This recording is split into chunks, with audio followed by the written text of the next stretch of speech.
ลียนไซ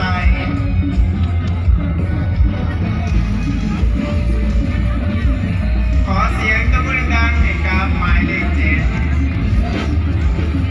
ใครสวยกว่ากันเราเหลืองนะแต่เราสั้นนะพาแก่ไทย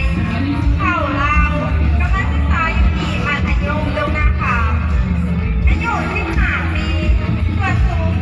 155 เซนติเมตรสัดส่วน30 เท่า4 31น้ำหนัก40 กิโลกรัม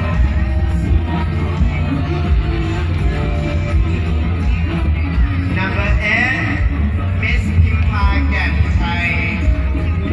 She is 50 years old and she from ดงนาคาวิลเลจติ๊กต็อกด้วยดิ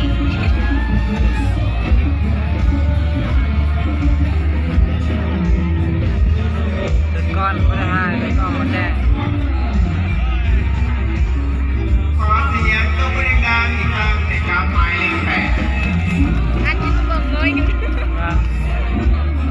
ต่อไปหมายเลข9นางน้ำผิดมณีจันทร์เข้าลาวมาจากเมืองโนนทบุรีเป็นน้ำเกลือแล้วได้ค่ะ14 ปีส่วนสูง156 เซนติเมตรสัดส่วน30 เท่า6 34น้ำหนัก44 กิโลกรัม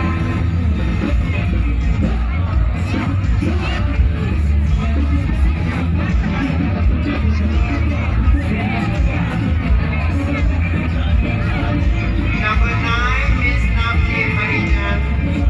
She from พานทองวิลเลจ Now she is 14 years old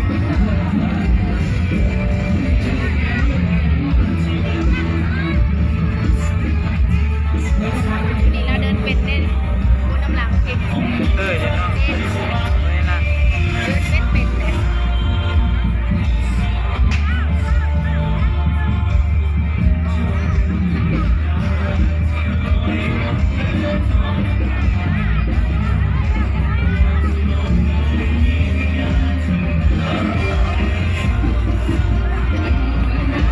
ขอเสียงตบมือดังๆอีกครั้งให้กับหมายเลข9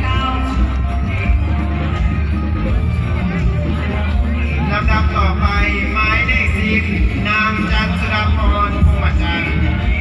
เข้าลาวกำลังศึกษาอยู่ที่โรงเรียนมปลายดงเด่นอายุ18 ปี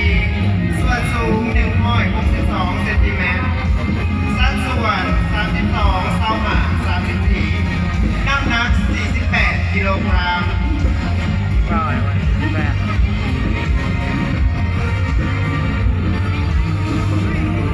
Number 10 จันทรพรพงษ์จันทร์ She is 18 years old and she from ดงเห็นวิลเลจ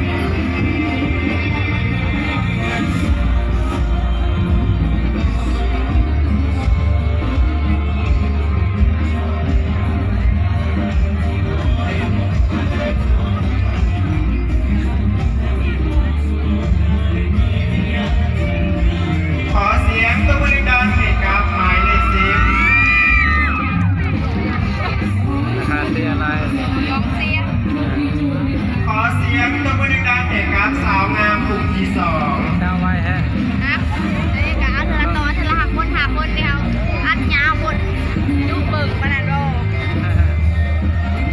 เนี่ยเอาตอนดึงยำมัน